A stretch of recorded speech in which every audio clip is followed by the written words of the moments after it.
출애굽기 3장 1절부터 10절까지 말씀을 본문으로 해서요. 내 발에서 신을 벗으라, 내 발에서 신을 벗으라 라는 제목으로 말씀을 나누도록 하겠습니다. 40년 동안 미디안 광야에서 장인 이드로의 양을 치고 있는 모세를 하나님께서 찾아오시고 만나주시고 그를 불러주십니다. 바로 그때 모세 인생의 가장 극적이고 영광스러운 순간이죠. 애굽의 공주의 아들 모세가 아니고 장인 이드로의 양치는 모세가 아니고 하나님의 종 모세로 새롭게 일어나는 순간입니다. 우리에게도 하나님을 만나고 그의 부르심을 받고 하나님의 종으로 새롭게 세워지는 특별한 순간들을 꼭 체험할 수 있게 되기를 예수님 이름으로 축원합니다. 그러한 체험들이 꼭 있어야 돼요. 꼭 있게 되기를 예수님 이름으로 축원합니다. 그리고 지금 이 시간 말씀을 주시는 바로 지금이 우리를 또 가까이 찾아와 주시고 또 불러주시는 때이기도 한 거예요. 이 시간에 우리를 찾아와 주시고 만나 주시고 말씀으로 우리를 불러서 하나님 당신의 종으로 세우시는 그런 은혜가 우리들 중에 꼭 체험되기를 예수님 이름으로 축원합니다. 오늘 본문은요, 하나님께서 모세를 만나 주시는 그 특별한 상황을 기록을 해주고 있습니다. 그리고 하나님께서 모세를 찾아와 부르신 그 이유 그리고 목적에 대해서도 설명을 해주고 계세요. 하나님께서 모세를 만나 주셨던 그 장소는 미디안 광야 서쪽이었습니다. 1절입니다. 시작. 모세가 그 장인 미디안 제사장 이드로의 양떼를 치더니 그때를 광야 서쪽으로 인도하여 하나님의 산 호렙에 이르매. 아멘. 광야 서쪽으로 간 이유는 장인 이드로의 양을 치기 위해서였죠. 양을 먹이기 위해서 목초를 따라 이리저리 가다가 광야 서쪽까지 가게 된 겁니다. 광야 서쪽, 히브리 원문 그대로를 번역하면은 광야의 뒤쪽입니다. 그래서 킹 제임스 영어 성경 번역을 보게 되면은 광야의 뒤쪽 그대로 기록을 해주고 있어요. Backside of the desert 이렇게 번역을 하고 있고 그 뒤쪽이 서쪽이에요. 그래서 개역 한글판 성경, 개역 개정판 성경, 우리 한국말 성경은 광야 서편 혹은 광야 서쪽이라고 이렇게 번역을 하고 있고요.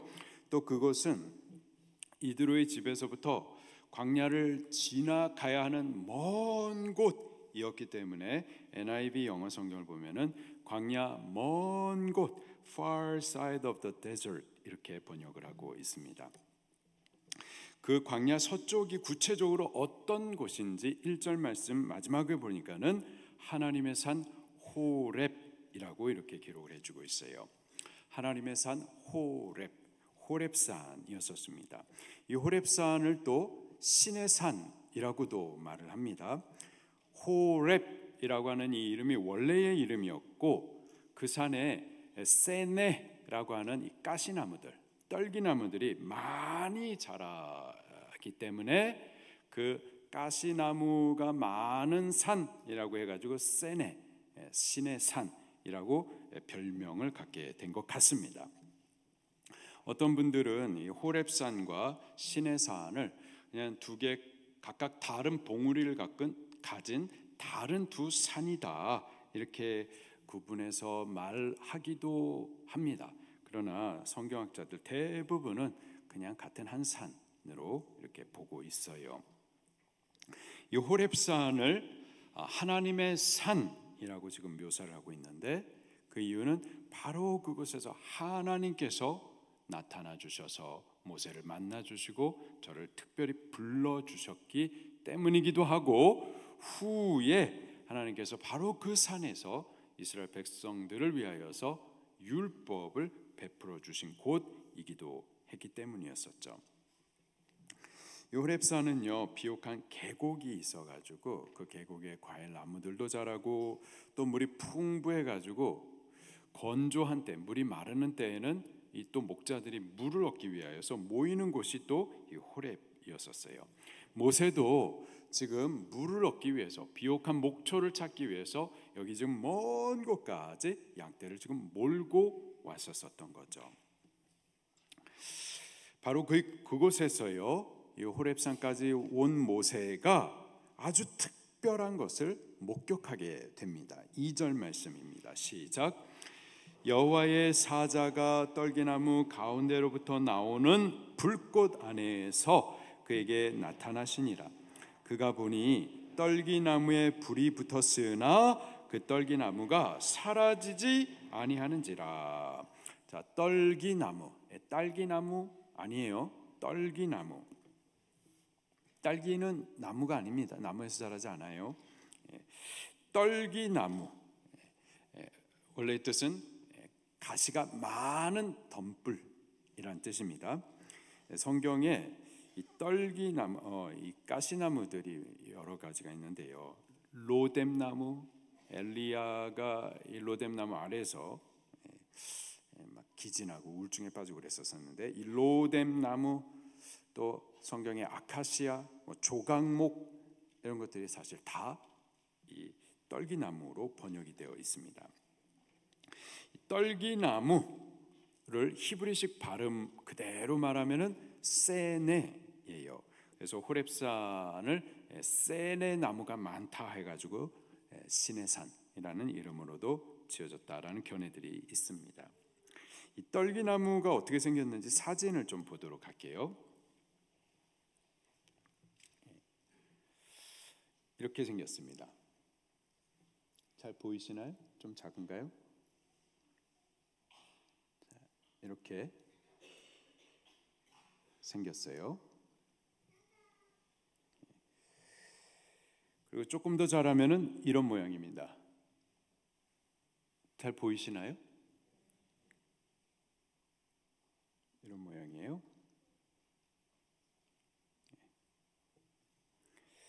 그리고 조금 더 자라면은 이렇게 나무 모양이 좀 갖춰져 있습니다. 나무 모양이기도 하고 풀이 좀 예쁘게 잘 자란 것 같은데, 이파리가 그 이파리를 좀 더 자세하게 보면은요 이렇게 되어 있어요. 가시가 아주 굵고 길게. 그리고 건조기에는 자연 발생적으로 이 떨기나무들이 불에 타는 그런 일들도 있습니다. 이런 식으로 지금 모세가 떨기나무, 불에 불붙은 떨기나무를 어떤 분이 이제 이미지로 만들었는데 한번 보도록 할게요. 지금 모세가 보았을 것이다라고 여겨지는 떨기나무, 불붙은 떨기나무의 모습, 대략 이렇다라고 생각하시면 되겠습니다. 자, 사진은 여기까지 보도록 하겠습니다. 자, 하나님께서 이 불붙는 떨기나무 가운데에서 모세를 만나 주셨어요. 하나님께서 구름 가운데에서 이렇게 나타나서 만나신 게 아니라 굳이 불붙는 떨기나무 가운데서 모세를 만나 주셨습니다. 왜 불붙는 떨기나무였을까요? 그것을 상징하는 바가 있기 때문입니다. 먼저 떨기나무라고 하면은 볼품도 없고 여기저기 너저분하게 막 심어져 있는, 천대받으며 별로 쓸모도 없는 가시나무로서 애굽에서 지금 멸시받고 모욕받고 짓밟히고 고통당하는 이스라엘 백성을 상징을 합니다. 또 지금 이 나무가 불에 붙어 있는데, 이 불은 성경에서 보면 이 불은 태워 없애는 것으로 불순물을 제거하여 정결하게 만들기 위해서 허락된 연단을 상징하기도 하고요. 또는 죄에 대한 하나님의 진노, 죄를 불살라 태워버리시는 하나님의 징벌을 상징하기도 합니다. 그래서 여기 불붙는 떨기나무라고 하면은요, 애굽의 새 풀무, 곧 고통의 불 속에 타고 있는 이스라엘을 지금 상징적으로 보여주고 있는 거예요. 하나님께서 이스라엘 백성들을 구원하실 때 이스라엘의 형편을 이렇게 기록을 해주고 있습니다. 같이 한번 찾아볼게요. 신명기 4장 20절 말씀. 신명기 4장 20절 말씀.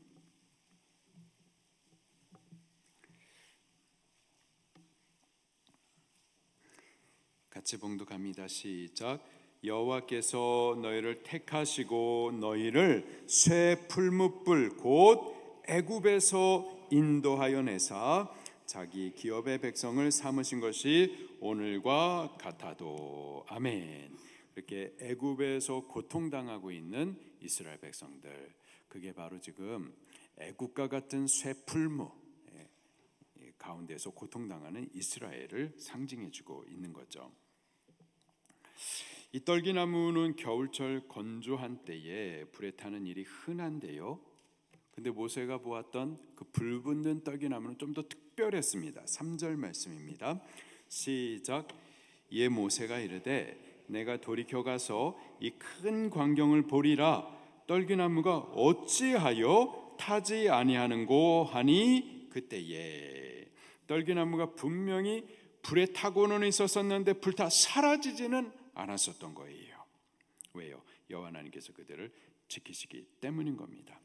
여호와 하나님께서 자기 백성들에게 지금 애굽이라고 하는 쇠풀무, 애굽과 같은 불덩어리, 그 아래 온갖 순환과 고통을 받게는 하시지만은 절대 망하게는 하시지 않을 것을 또 상징적으로 보여주고 있는 겁니다. 망하게 하기 위하여서 애굽과 같은 쇠풀무를 허락하신 것이 아니라 정결케 하기 위함이었던 거죠. 태워 죽게 하고 이 민족을 완전히 말살시키기 위함이 아니라 이 민족 가운데 있는 불순물들을 제거하기 위하여서 애굽이라고 하는 이 쇠풀무를 하나님께서 허락하셨었던 겁니다. 제 질문을 좀 드려볼게요. 하나님께서요, 성도에게, 성도된 우리들 안에 있는 이 죄의 못된 습관들 있잖아요. 죄의 못된 인격들, 그거 어떻게 하실까요? 우리 안에 있는, 우리가 성도인데 하나님의 백성인데 유업을 상속받을 자녀들인데, 근데 우리 안에 있는 죄 못된 습관들, 못된 인격들, 그거 절대 하나님께서 내버려 두지 않으십니다. 자기 백성, 자기 나라 유업을 받을 자녀들, 그들을 그 죄의 못된 인격 그대로 버려두지 않으세요. 그러면 안 버려두시면 어떻게 하실까요? 불로 태우십니다. 고난을 허락하세요. 불을 보내가지고 징벌하세요. 책망하십니다. 그 죄의 못된 습관과 인격을 태워버리시고 고치시고 순화시켜가지고 정결하게 거룩하게 하나님 닮도록 우리를 만들어 가시는 것을 믿으시기를 바랍니다. 그 과정 가운데 불이 우리를 태우면 아프잖아요. 우리를 고치시려고 하면 이 모습 그대로 있고 싶은데 막 깎아내시고 막 덧붙이시고 때로는 짓밟으시고 불덩이 가운데 던지시고 아프잖아요. 그러나 그러한 불덩어리에 타더라도 절대 불타 사라지지는 않게 하십니다. 고난을 허락은 하시지만은요, 망하게 하시는 것은 아니에요. 우리 성경 같이 찾아볼게요. 시편 118편 말씀입니다.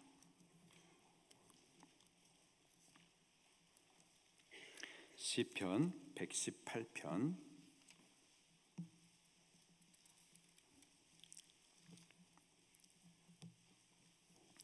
시편 118편 18절 말씀입니다.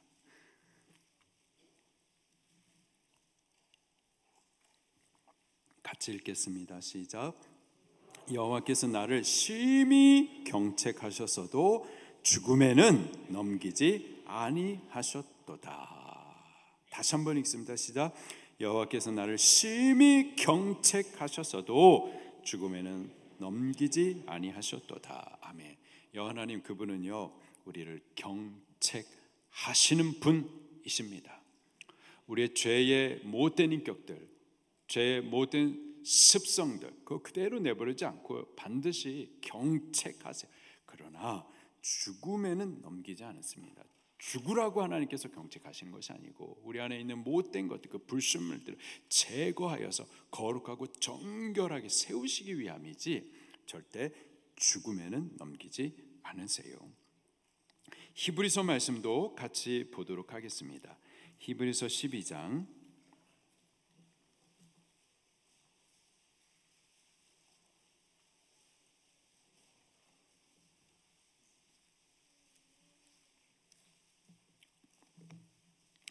히브리서 12장 10절부터 11절 말씀입니다. 시작. 그들은 잠시 자기의 뜻대로 우리를 징계하였거니와 오직 하나님은 우리의 유익을 위하여 그의 거룩하심에 참여하게 하시느니라. 무릇 징계가 당시에는 즐거워 보이지 않고 슬퍼 보이나 후에 그로 말미암아 연단받은 자들은 의와 평강의 열매를 맺느니라. 거기까지요. 아멘. 하나님께서 왜 우리에게 징계를 허락하시는가? 그의 거룩하심에 참여케 하시려고. 우리가 하나님의 자녀잖아요. 하나님 자녀답게 하시려고, 거룩한 분이시기에 거룩하게 하시려고 우리 안에 있는 이 불순물들을 제거하시기 위해서 징계하신다라는 거죠. 이 징계로 말미암아 연단받은 자들은 의와 평강, 희락의 열매를 맺게 되는 거예요. 바로 그것을 위해서 하나님께서는 우리를 사생자처럼 내버려 두지 아니하시고 반드시 징계하십니다. 때문에 우리가 징계를 받을 때에 슬퍼하지 마십시오. 낙심하지 마십시오. 잘못된 거 절대 아니에요. 그리고 또 징계받을 때 그것을 또 가볍게 여겨서는 안 됩니다. 징계하실 때 바싹 낮아지시고 빨리 돌아보아서 우리 안에 있는 이 불순물들을 또 빨리 회개하는 게 그게 지혜로운 것인 줄로 믿습니다. 2절 말씀을 다시 보면은요, 본문 출애굽기 3장 2절에 여호와의 사자가 떨기나무 가운데에서 나왔다 이렇게 기록을 해주고 있어요. 누가요? 여호와의 사자가. 자, 그런데요, 그 사자가 또 누군가 4절 말씀에 보면은 여호와라고 또 다시 기록을 해주고 있습니다. 4절 시작. 여호와가 그가 보려고 돌이켜 오는 것을 보신지라 하나님이 떨기나무 가운데서 그를 불러 이르시되 모세야 모세야 하시매 그가 이르되 내가 여기 있나이다. 아멘. 여호와의 사자, 여호와의 천사를 말하는 거예요. 천사는 여호와 하나님의 부리시는 종입니다. 그런 의미에서 사자인 거예요. 자, 그런데 천사를 지금 하나님과 동일시하고 있어요. 하나님께서 친히 인간을 찾아오시는 아주 특별한 사건들이 있습니다. 한 예로 창세기 18장 1절 그리고 창세기 19장 1절에 보면 여호와 하나님께서 친히 아브라함 그리고 롯을 찾아가십니다. 그때 그 아브라함과 롯을 찾아가신 그 여호와 하나님을 여호와의 천사라고 기록을 하고 있어요. 그리고 아브라함과 롯을 찾아가신 그 여호와 하나님은 어떤 모습으로 찾아가셨을까요? 사람의 모습으로 찾아오신 거예요. 사람의 모습으로. 자, 여기서 그렇다면은 여호와가 여호와의 천사냐? 그런 뜻이 절대 아니에요. 또 사람으로 찾아오셨다고 그랬는데 그럼 여호와가 사람이냐? 그것도 절대 아닙니다. 우리가 예수님을 믿고 거듭나서 하나님의 자녀가 되었죠. 그리고 하나님의 자녀, 하나님의 아들, 예수님도 하나님의 아들. 그래서 예수님과 우리 사이는 서로 어떤 관계라고요? 형제가 되었었습니다. 그래서 우리가 하나님의 자녀가 됐고 예수님과는 형제가 됐기 때문에 우리가 천국에 가면은 우리가 하나님처럼 된다, 신이 된다. 맞아요, 틀려요? 그렇게 생각하면 큰일 나는 겁니다. 어디 가서 그런 식으로 말하면은요, 방주교 이단교회 되는 거예요. 아담과 하와가 선악과를 따먹었을 때 저들이 어떻게 생각을 했나요? 하나님과 같이 되리라. 하나님과 같이 되리라. 하나님 되려고 했었어요. 어떻게 됐나요? 정령 죽게 됐었습니다. 망하게 되는 거예요. 하나님과 같이 되리라. 이거 누가 그렇게 말했어요? 사탄이 했었던 말이에요. 사탄이 속에서 준 말입니다. 사탄에게 속는 거예요. 우리가 하나님의 권속, 하나님의 자녀가 되었다 해가지고 천국 가면 하나님처럼 된다? 절대 그렇게 생각해서는 안 되는 겁니다. 문선명, 박태선, 정명석, 이만희, 신천지, 김일성, 다 스스로 신이 되려고 했었던 사람들이죠. 사탄 마귀도 스스로 높아져서 신이 되려고 했었어요. 다 정령 망합니다. 오직 여호와 하나님만 영원히 홀로 유일하신 한 분 하나님이세요. 천국에서 우리는 그분의 자녀로서 그의 나라를 상속받고 그의 백성으로서 그분의 완전한 통치를 받고 그분의 종으로서 주인의 즐거움과 영광에 참여하고 주의 성도로서 더 좋은 찬송과 예배로 주님을 높이는 겁니다. 우리가 신이 되는 것은 아니에요. 목사님 어떻게 하십니까? 아무도 안 가봤기 때문에 모른다. 아니요, 그렇지 않습니다. 성경에 기록되어 있기 때문에 분명히 알 수가 있는 거예요. 성경 알면은 절대 그렇게 말해서는 안 되는 겁니다. 우리가 성경을 아직 잘 모를 수는 있어요. 괜찮아요. 배우시면 됩니다. 교회는 그런 곳이에요. 진리를 서로 배우는 곳이 바로 교회예요. 그러나 모르는 것을, 잘못된 것을 이렇다라고 막 주장해서는 절대 안 되는 겁니다. 자, 하나님께서 지금 여호와인데 여호와의 천사라고 지금 모세를 찾아오셨어요. 하나님은 천사는 하나님의 사자로서 하나님의 부리시는 종이고 하나님의 메시지를 전달해 주는 자입니다. 그게 천사예요. 천사의 존재는 하나님의 메시지를 전달하는 자입니다. 그래서 천사의 헬라식 발음이 앙겔러스에서 angel이 나온 거예요. 그 원래의 뜻은 전달자라는 뜻입니다. 자, 그런데 하나님께서 천사에게 당신의 메시지를 맡겨가지고 전하게 하시는 것이 아니라 거치지 않고 친히 찾아오셔서 친히 그 메시지를 전달하실 때가 있단 말이에요. 그럴 때는 그가 천사같이 되셨기 때문에 여호와의 천사라고 표현을 하는 겁니다. 그리고 그가 사람이 된 것은 사람이 되셔야만 사람의 언어로 당신의 뜻을 전할 수 있기 때문인 거죠. 만약에 호랑이로 오셨다, 그럼 우리와 함께 하실 수가 없어요.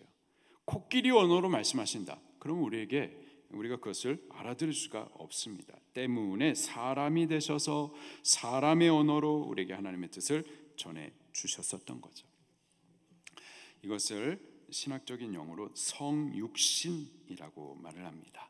성육신, 하나님께서 육신을 입으셨다, 사람이 되셨다, 우리와 같이 되셨다라는 뜻이죠. 그 절정이 바로 예수님이십니다. 예수님이 근본 하나님의 본체신데 천사와 같이 하나님의 보내심을 받은 종으로 이 땅에 우리를 친히 찾아와 주셨어요. 우리와 함께 하시고 우리에게 말씀하시기 위하여서 우리와 같은 몸을 입고 사람이 되어 주신 거죠.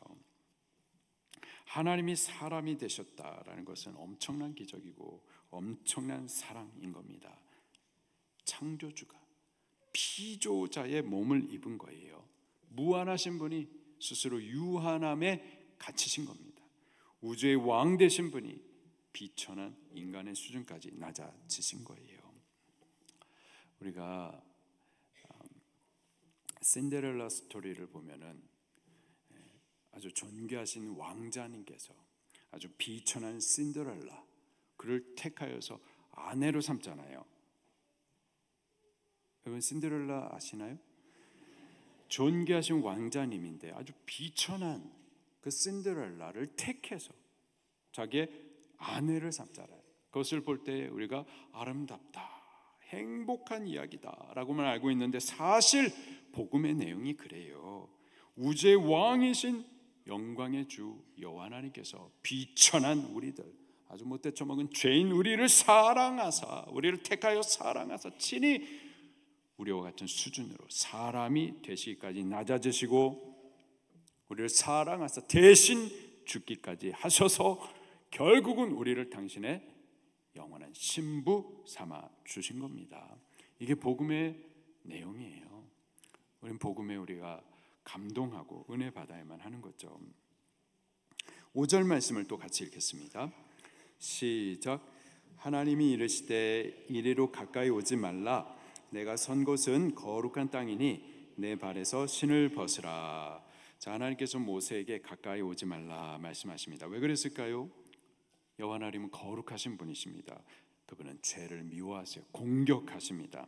만약에 그 하나님을 경외하지 못한 채 거룩하신 그분께 가까이 갈 수 없는 부정한 죄인 자신을 인식하지 못한 채, 아니 이게 뭐지? 왜 불에 안 타지? 단순한 호기심으로 하나님을 알려고 그 거룩하신 자 앞으로 가까이 가려다가는 죽는 수가 있습니다.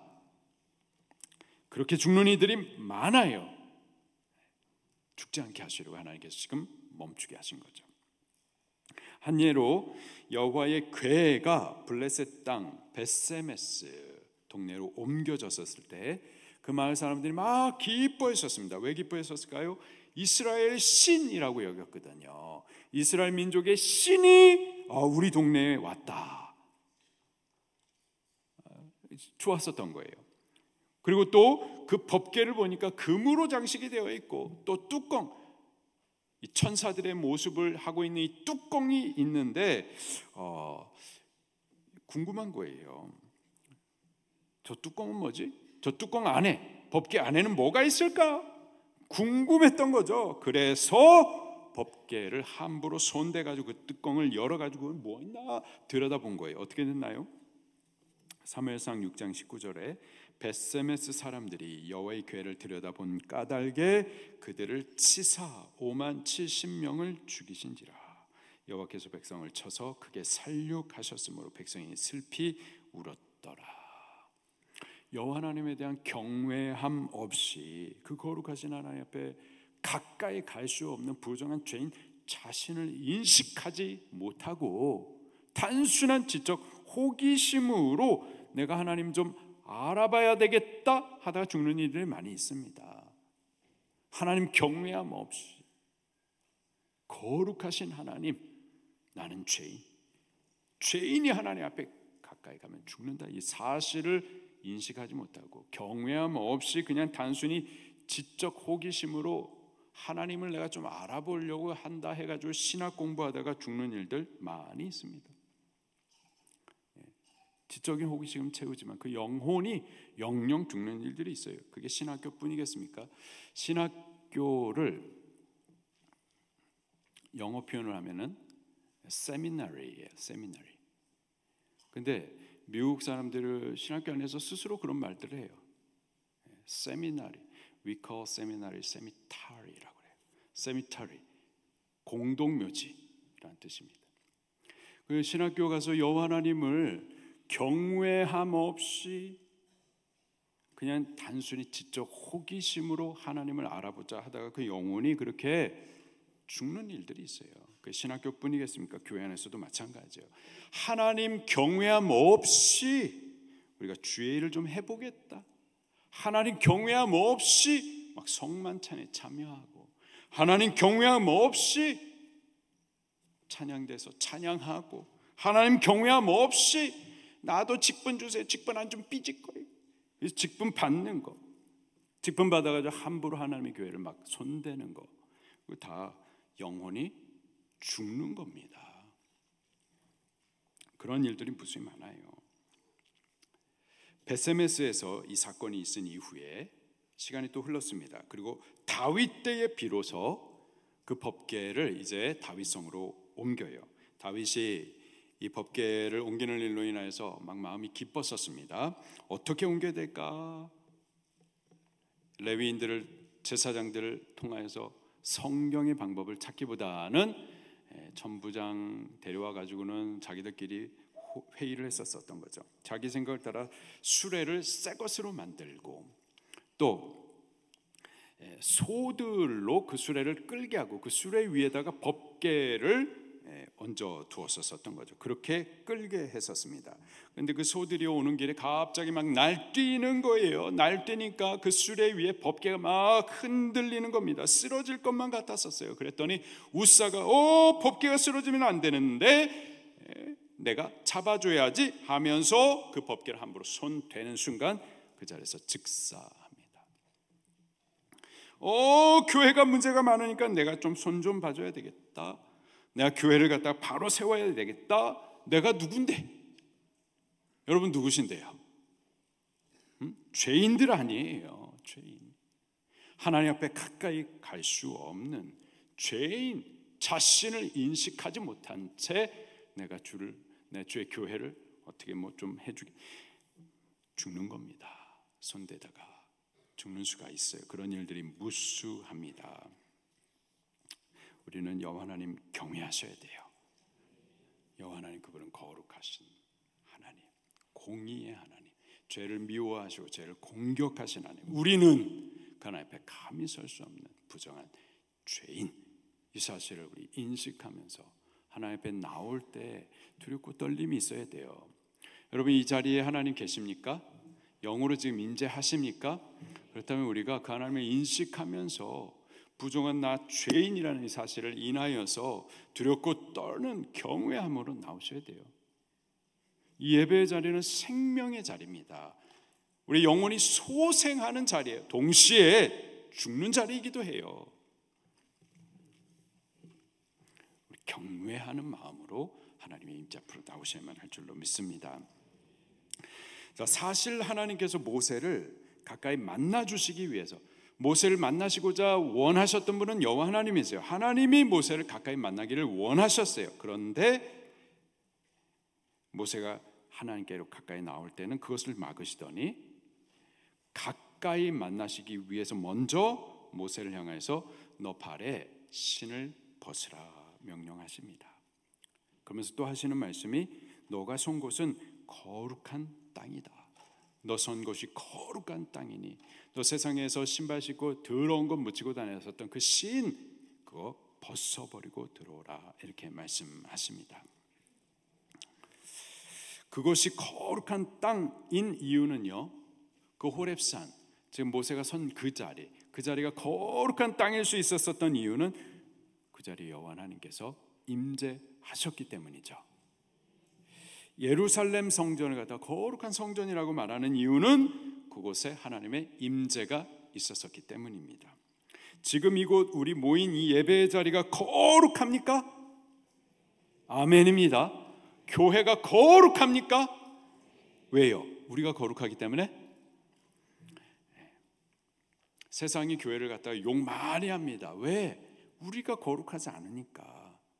그럼에도 불구하고 교회는 거룩합니다. 왜? 우리만 있는 게 아니에요. 이 자리에 거룩하신 여호와 하나님이 계시기 때문에, 그렇기 때문에 이 자리가 거룩한 줄 믿으시길 바랍니다. 만약에 우리 안에 우리의 죄를 씻으시는 자 예수 그리스도 거룩하신 그분이 우리 안에 임하시면 우리 안이 거룩한 성전이 되는 거예요. 우리 가정이 예수님을 모시면 우리 가정이 거룩한 성전 되는 줄 믿으시기를 바랍니다. 만약에 여호와 하나님께서 떠나시면은요, 그 자리는 더 이상 거룩한 곳 아닙니다. 예루살렘 성전에 솔로몬이 아름답게 화려하게 이렇게 지어놨었던 성전에 여호와 하나님께서 떠나셨어요.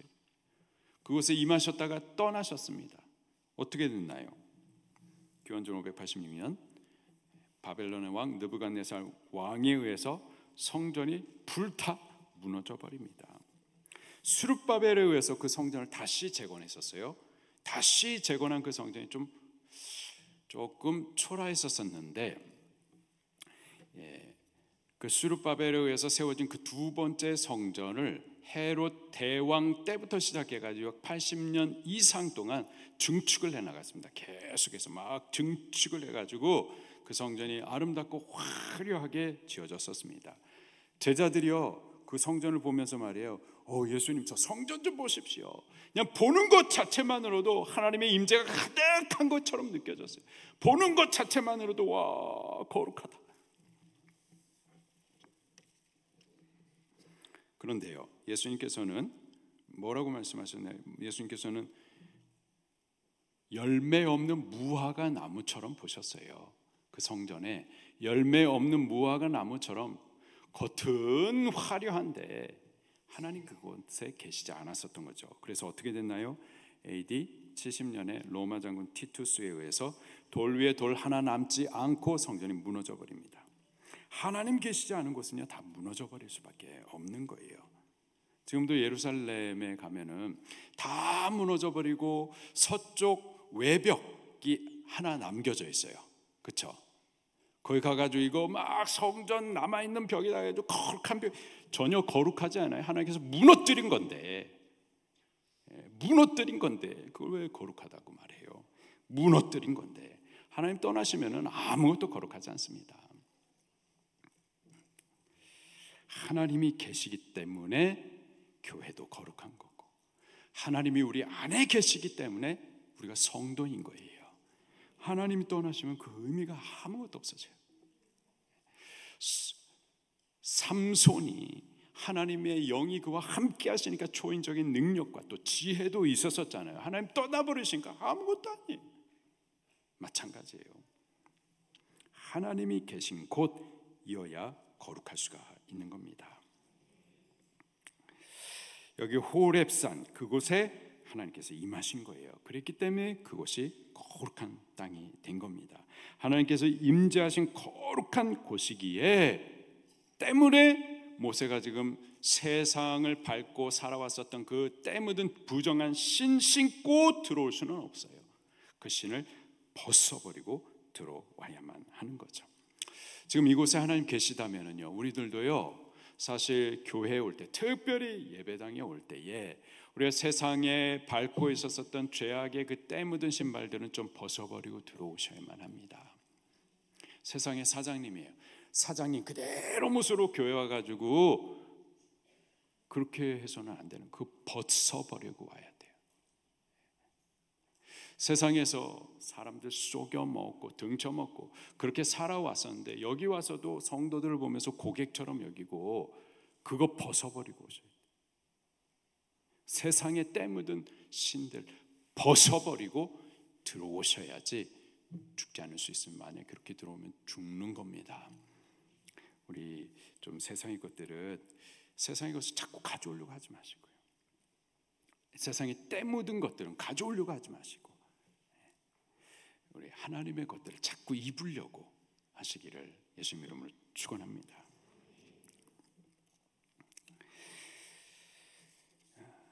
자, 이제 모세를 하나님께서 그렇게 만나 주시면서 신발 벗으라, 너 있는 곳은 거룩한 곳이다. 그러면서 이제 하나님 당신이 또 누구신지에 대해서 6절에 이렇게 말씀하세요. 6절 말씀입니다. 시작. 또 이르시되 나는 내 조상의 하나님이니 아브라함의 하나님, 이삭의 하나님, 야곱의 하나님이니라. 하나님 배우기를 두려워하여 얼굴을 가리우매. 아브라함과 이삭과 야곱은 이스라엘의 뿌리이자 하나님과 언약을 맺은 족장들이었었죠. 하나님은 그들 각 사람과 언약을 하셨고요, 또 각 사람과 같은 언약을 하셨어요. 이는 그 언약이 아브라함이 죽고서는 언약이 파기되는 것이 아니라 대대로 그 다음 사람에게 계속해서 이어져서 영원하고 불변함을 강조하는 의미인 겁니다. 그 언약의 대상이 누구냐? 그들만이 아니라 그들의 후손들까지이고요. 그 언약의 내용은 땅에 대한 내용이었습니다. 약속의 땅 가나안에 대한 내용이었었죠. 그리고 이 언약에 모세도 포함이 되는 거예요. 하나님께서 하시는 말씀이 나는 너의 조부 아브라함, 너의 조상의 하나님이니 아브라함의 하나님, 이삭의 하나님, 야곱의 하나님이라. 너의 조상의 하나님, 너의 조상들이 언약했었던 하나님이 바로 나다. 자, 그때에 모세가 지금 자기가 선 자리가 거룩한 땅이고 지금 자기에게 말씀하시는 분이 여호와 하나님이라는 이 사실을 알게 될 때 그가 어떻게 반응했는지 6절 마지막에 보니까는 모세가 하나님 배우기를 두려워하여 얼굴을 가리매. 두려워하며 얼굴을 가리매. 이 모습이야 성경에 많이 나오는데요. 이사야 6장에도 보면은 스랍들, 하나님 그 거룩한 영광의 임재 가장 가까운 곳에서 하나님을 찬양했었던 그 천사들, 그들도 두 날개로 얼굴을 가렸었거든요. 그리고 그 하나님을 만났었던 이사야 선지자, 그도요 하나님을 만났었을 때 두려워하며 죽은 자와 같이 엎드려졌었어요. 또 요한계시록의 저자, 기록자 요한 사도도 역시 부활하신 예수님을 저가 영광 가운데서 만나게 되니까 막 두려워하면서 죽은 자와 같이 땅에 엎드려졌었죠. 우리가 하나님의 임재 앞에 서게 되면은 우리의 모습이 사실 이렇게 돼버리는 거예요. 우리가 하나님의 임재 앞에, 하나님의 임재를 느끼며 그분을 경외하게 되면은 그 하나님 앞에 이렇게 엎드려지게 되는 거죠. 거룩하신 하나님, 그리고 그 거룩하신 하나님 앞에 감히 가까이 할 수 없는 죄인 나를 인식하면서 경외함을 갖게 되는 겁니다. 우리가 좀 그렇게 되기를 바라요. 교회를 또 하나님의 말씀을 맡겨주신 직분을 하나님께 올려드린 예배를 우리 너무 경외함이 없이 드리는 경향이 많아요. 그러나 우리가 하나님을 인식하고 그 하나님 앞에 나는 죽을 수밖에 없는 죄인이라는 사실을 인식하면 우리 경외함 가운데 예배도 드리고 하나님 앞에 서기도 하고 또 하나님의 말씀을 받기도 하고 그렇게 될 줄로 믿습니다. 자, 이제 7절부터 10절 말씀을 보게 되면 하나님께서 왜 모세를 부르셨는지 그 이유와 목적에 대해서도 말씀하고 계십니다. 같이 읽도록 할게요. 7절 시작. 여호와께서 이르시되 내가 애굽에 있는 내 백성의 고통을 분명히 보고 그들이 그들의 감독자로 말미암아 부르짖음을 듣고 그 근심을 알고 8절 내가 내려가서 그들을 애굽인의 손에서 건져내고 그들을 그 땅에서 인도하여 아름답고 광대한 땅 젖과 꿀이 흐르는 땅 곧 가나안 족속, 헷 족속, 아모리 족속, 브리스 족속, 히위 족속, 여부스 족속 지방에 데려가려 하노라. 아멘. 자, 하나님께서 왜 모세를 만나셨는가? 왜 그를 부르셨는가? 바로 이스라엘 백성들을 위함이죠. 여호와 하나님께서 하시는 말씀이 내가 내 백성의 고통을 분명히 어떻게 하셨다? 보셨다. 여호와 하나님이 당신의 백성, 성도된 우리들이 이 땅 사는 동안에 신음하고 고통하는데 말이에요. 어려움 당하는데 모르실까요? 아니요, 다 보고 계심을 믿으시길 바랍니다.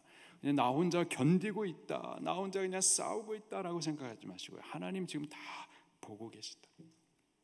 보고 계심을 믿으시길 바랍니다. 우리가 믿음으로 주님 앞에 뭔가를 순종할 때에 사람들한테 드러내기를 부끄러워하죠. 그 드러내고 싶어 하지 않아요. 네, 맞습니다. 근데 그렇게 혼자서 하나님 앞에 하는데 이 모든 것을 하나님은 다 보고 계심을, 믿음으로 살려고 막 애쓰고 있는 것 다 보고 계시는 하나님이심을 믿으시길 바라요. 그리고 그 감독자로 말미암아 부르짖는 소리를 듣고 우리가 하나님 앞에 새벽을 깨워가지고 막 부르짖어 기도합니다. 골방을 만들어서 거기서 하나님과 독대하면서 기도합니다. 하나님 듣고 계심을 믿으시기를 바라요. 그들의 근심을 아시는 분이세요. 또 그분이요 보고 듣고 알고만 계시는 분이 아니시고요, 그런 우리를 구원하시기 위해서 어떻게 하시는가? 8절에 보니까 내가 내려가서 그들을 애굽인의 손에서 어떻게 하시겠다? 건져내시겠다. 그리고 건져내고 그것만이 아니라 그들을 그들의 그 땅으로 인도하여 아름답고 광대한 땅 젖과 꿀이 흐르는 땅으로 그들을 인도하시겠다. 쉽게 말해서 구원하시겠다. 근데 그 구원은 두 가지 의미를 포함합니다. 첫 번째로는요, 죄와 사망, 마귀, 지금 애굽의 고통 아래에서 괴로워하는 그들을 건져내는 것이 1차적인 구원입니다. 우리를 죄, 사망, 마귀의 권세에서부터 건져내는 것이 1차적인 구원이에요. 근데 구원이 이게 전부가 아니에요. 구원하고 그리고 아름답고 광대한 땅 젖과 꿀이 흐르는 땅으로 우리를 인도하여 들이시는 것, 여기까지가 구원입니다. 그래서 우리를 죄와 사망 마귀의 권세로부터 건져내셔서, 지옥에서부터 건져내셔서 이게 끝이 아니라 천국으로 인도하여 들이시는 것까지, 이것이 구원이에요. 하나님 그렇게 하시겠다라는 거예요. 바로 그것을 위하여서 모세야 내가 너를 지금 불렀다라는 거죠. 자, 그리고요, 중요한 게 8절을 다시 보면은 여호와 하나님께서 건져내시고 또 인도하시기 위해서 어떻게까지 하셨는가. 8절을 보니까 내가 어떻게 하시겠다? 내려가시겠다라는 말씀하세요. 여호와 하나님, 그분은요 높은 곳 영광의 보좌에 계시는 분인데 우리 구원을 위해서 내려오시겠다라고까지 말씀하시는, 이 말은 우리 구원을 어쩔 수 없이 막 소극적으로 구원하시는 것이 아니라 내가 적극적으로 내려가기까지 해서 구원해 줄 것이다. 그분이 원하신다라는 거예요. 우리는 기도할 때 하나님 간절히 원합니다. 하나님 우리를 구원해 주시기를 간절히 원합니다. 우리가 원한다고만 하는데 사실은 우리 구원에 대해서 하나님이 더 원하세요. 더 원하셔서 내려오시기까지 하시겠다. 그래서 모세를 보내시는 것처럼요, 여호와 하나님께서 사람의 모습으로 친히 내려오셨어요. 보좌와 영광 다 버리시고 비천한 우리의 수준까지 되셔서 우리의 몸, 우리와 같은 몸을 입고 이곳까지 친히 내려오셔서 이 구원을 이루셨죠. 그분이 누구시죠? 예수님이십니다. 친히 내려오셔서 죽은 야이로의 딸, 그를 고쳐주시기 위해서 친히 그 집까지 찾아가셔서 부정한 나병 환자, 그를 고쳐주시기 원하셔서 그의 부정한 손에 친히 손을 대어 주시기까지, 지금도 그분은 우리 각 사람을 친히 찾아오십니다. 친히 찾아오셔서 우리를 구원하시기 위해서, 고치시기 위해서, 건지시기 위해서, 인도해 주시기 위해서 지금 우리를 가까이 찾아와 주신 줄 믿으시길 바랍니다. 찾아오셔서 지금 문 밖에 서서 두드리고 계시는 거예요. 왜 그 음성을 듣고 문만 열어드리면 그분이 우리를 구원해 주시는 줄 믿습니다. 지금 바로 그 일을 위하여서 10절 말씀을 보니까는 이제 내가 너를 바로에게 보내어 너에게 내 백성 이스라엘 자손을 애굽으로 인도하여 내게 할 것이다. 바로 이 일을 위하여서 하나님께서 지금 모세를 불러내신 거예요. 민족 구원의 사명을 위하여서, 이 특별한 목적을 위해서 특별한 부르심으로 모세를 불러주시는 거고요. 아, 그렇구나, 모세가 이렇게 부름 받았구나 라고 성경이 그냥 말해주는 게 아니라 이와 같이 이 말씀을 통해서 우리들도 지금 하나님께서 부르시는 것을 들을 수 있기를 예수님 이름으로 축원합니다. 꼭 들을 수 있게 되기를 바라요. 꼭 듣고 지금 하나님께서 보시고 듣고 알고 그들에 대해서 막 내려가기까지 구원하시고자 하는 그 열망이 우리들 안에도 좀 있어가지고 우리들도 영혼의 그 신음소리를 좀 듣고 그 공고를 보고 알고 저들을 위해서 구원해 내고 싶은 그 간절함을 따라 주의 부르심 또 보내심을 우리도 꼭 받을 수 있게 되기를 예수님 이름으로 축원합니다. 같이 말씀 붙들고 통성으로 기도하시겠습니다.